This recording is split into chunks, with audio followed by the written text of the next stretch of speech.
আসসালামু আলাইকুম বন্ধুরা, কেমন আছেন? আশা করি সবাই ভালো আছেন। আমি আল্লাহর রহমতে ভালো আছি।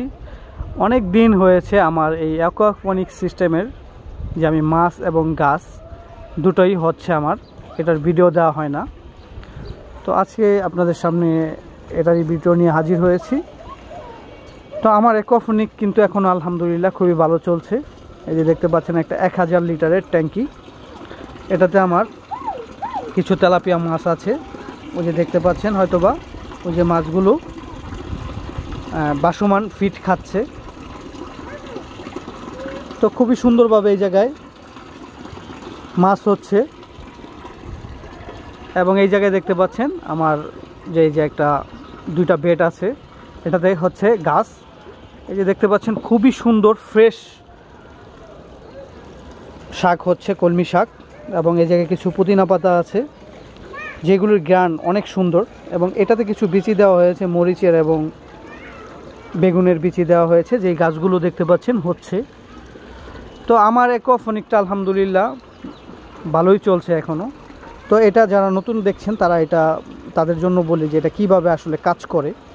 এই যে দেখতে পাচ্ছেন দুইটা বেড, এই জায়গায় দেওয়া আছে খোয়া জাস্ট, এবং এই জায়গায় ফিল্টার হয়ে যেন এই খোয়াটা না যেতে পারে এই জন্য এই জায়গায় একটা পাইপ দেওয়া আছে।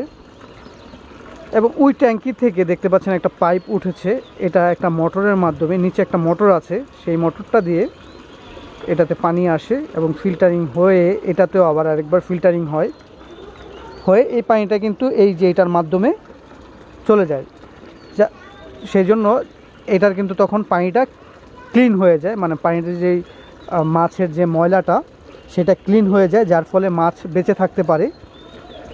সিম্পল একটা বিষয়।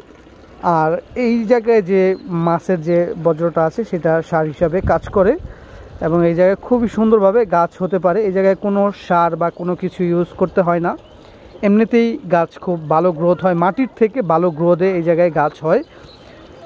যদি কোনো কিছু ইউজ করা হয় তাহলে কিন্তু মাছের সমস্যা হবে, এটার পানিটা আবার এটাতে যায়, যার কারণে একেবারে ন্যাচারালভাবেই আপনারা শাকসবজি চাষ করতে পারছেন কোনো পরিশ্রম ছাড়া। এটাতে আপনার পানি দেওয়ার কোনো ঝামেলা নেই, তারপর এটাতে সার দেওয়ার ঝামেলা নেই, মাটি পরিষ্কার করতে হবে, আগাছা হবে, বিভিন্ন ধরনের ঝামেলা থাকে মাটির গাছগুলোতে, সেই ধরনের সমস্যা আপনারা পড়বেন না। তো এটা কিন্তু আরও বড় করা যায়, এটা আমার বড় করার আরও প্ল্যান আছে। যেমন এই ধরনের ড্রাম আরও দুইটা কিনে এই জায়গায় মানে একটু লম্বা করে দিব, কারণ হচ্ছে এই জায়গায় পর্যাপ্ত মাছও আছে এবং পানিও আছে, সেই পানি দিয়ে আরও কয়েকটা বেড এভাবে চালানো যাবে।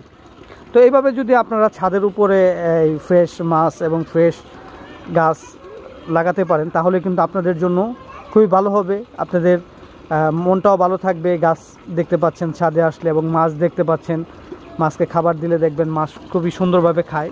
যদি আমি খাবার দিয়ে রেখেছি এখন মাছগুলো এই জন্য অল্পই উপরে আসছে,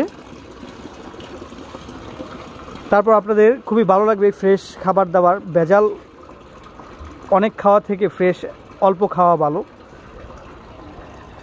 তো এইভাবে আপনারা যদি অ্যাকোয়াপনিক্স সিস্টেমটা করে নেন একবার, তাহলে কিন্তু এটা খুবই সুন্দরভাবে গাছ এবং মাছ পাবেন। আর এটা বারে বারে কোনো খরচ করতে হবে না, জাস্ট একবার বানালেই হবে। আরেকটা জিনিস আছে যেটা এই যে দেখতে পাচ্ছেন একটা পাইপ, এটার মাধ্যমে আমি জাস্ট ওই এয়ারেশনের একটা ব্যবস্থা রেখেছি, যেন ওই যে অ্যাকোরিয়ামের যেরকম অক্সিজেন দেয় আর কি সেরকম। তো এটা দিতে হবে, এই জাস্ট এই পানিটা উঠবে, এই পানিটা ফ্রেশ হয়ে ওদিকে আসবে এবং অ্যাকোয়াপনিকের এই সিস্টেমটা লাগিয়ে দিলেই, এয়ারেশন সিস্টেমটা লাগিয়ে দিলে আপনার এই অ্যাকোয়াপনিক সিস্টেম খুবই সুন্দর চলবে। এটা একটা দেখতেও খুবই চমৎকার লাগে এবং ভালো শাকসবজি পাওয়া যায়, মাছ হয় ছাদে। আসলে মাছ এটা তো একটা অকল্পনীয় বিষয় যদি এই সিস্টেম না হয়, কারণ যেই পরিমাণ রোদ পড়ে এবং পানি আপনি কয়বারই চেঞ্জ করবেন, চেঞ্জ করতে করতে তো পানি একটা অপচয় হবে। সেই জায়গায় দেখতে পাচ্ছেন একই পানি, এটা পানিও চেঞ্জ করতে হয় না, সেই পানিটাই ক্লিন হয়ে এটা খুব সুন্দরভাবে কাজ করতে থাকে। তো ছাদটাও আপনার খালি থাকলো না এবং কাজও হলো, আপনার একটা নতুন কিছু করতে পারলেন, চাষ করতে পারলেন। তারপর এদিকে দেখতে পাচ্ছেন খুবই সুন্দরভাবে আমি নেট দিয়ে একটি মানে ক্রিকেট খেলার ব্যবস্থা করেছি, কারণ হচ্ছে এই জায়গায় আমার বেশ কিছু জায়গা আছে, এই খেলাধুলা করলে অবশ্যই শরীর এবং মন দুটাই ভালো থাকে। এই যে দেখতে পাচ্ছেন হ্যালোজিন লাগানো আছে, এটা 100 ওয়াট, এবং এই সাইডে দেখতে পাচ্ছেন একটা 100 ওয়াটের বাল্ব, এটা দিয়ে ভালো কভার হয় যখন অন্ধকার হয়ে যায়। এবং আমার ছাদ মোটামুটি ভালো বড় আছে, ভালোই শট খেলা যায়। এই যে এই জায়গায় দেখতে পাচ্ছেন স্ট্যাম্প, এবং এদিকে 4 খেলা যায়, যে উপরের দিকেও নেট দেয়া আছে। তো এইভাবে কিন্তু আসলে আপনারা ছাদ খালি না ফেলে রেখে বিভিন্ন ধরনের এই আধুনিক যে সিস্টেমগুলো আছে সেটা কিন্তু করতে পারেন। এই যে দেখতে পাচ্ছেন একটা খেলার জায়গা তৈরি করেছি, এবং এই জায়গায় মাছ এবং গাছ হচ্ছে। এটা ছোট ছোট আপনার সন্তানরাও খেলতে পারবে, বল বাইরে যাবে না, আপনার যত জোরে বল মারেন, বল মারলে বাইরে যাবে না।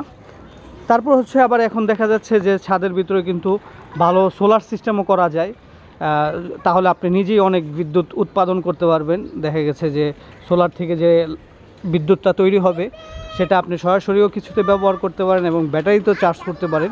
সেই ব্যাটারি থেকে আবার 12 ভোল্টের থেকে 220 ভোল্টও বের করা যায়। এই ইনভার্টার বা কনভার্টার এগুলোই আছে। তো অনেক জিনিসই আসলে আছে যেটা ছাদে করা যায়। আমার একটা সোলার প্যানেলের ব্যবস্থা করার আছে, যে এই জায়গায়, তাহলে এই জায়গাটার ভিতরে আমি একটা সোলার সিস্টেম করব। তো এই সিস্টেমগুলো করলে ছাদটাও ফেলে রাখা হলো না, এবং আপনার অনেক কাজও হলো। এবং এই কাজগুলো করলে দেখা গেছে যে আপনার শরীর ভালো থাকবে এবং মনও ভালো থাকবে, এবং শাক সবজি পাবেন। তারপর হচ্ছে যেমন এইগুলো যদি করেন তাহলে কিন্তু দেশেরও একটা উপকার আছে, যেমন আপনি নিজের জিনিসটা নিজে ব্যবস্থা করতে পারছেন। বর্তমানে ইলেকট্রিসিটিতে সরকারের অনেক ভর্তুকি দিতে হয়, তো সেই জায়গায় আপনারা যদি কিছু ইলেকট্রিসিটি ব্যবস্থা করতে পারেন এবং আপনার কিছু খাবার আপনি তৈরি করতে পারেন, তো সেটা কিন্তু দেশের জন্য ভালো, আপনার জন্যও ভালো। তো এই ছিল আর কি ইনফরমেশন। তো ভিডিও ভালো লাগলে অবশ্যই চ্যানেলটি সাবস্ক্রাইব করে রাখবেন, বেল বাটনটি বাজিয়ে দিবেন, তাতে করে আরও ইনফরমেটিভ ভিডিও পাবেন। আসসালামু আলাইকুম।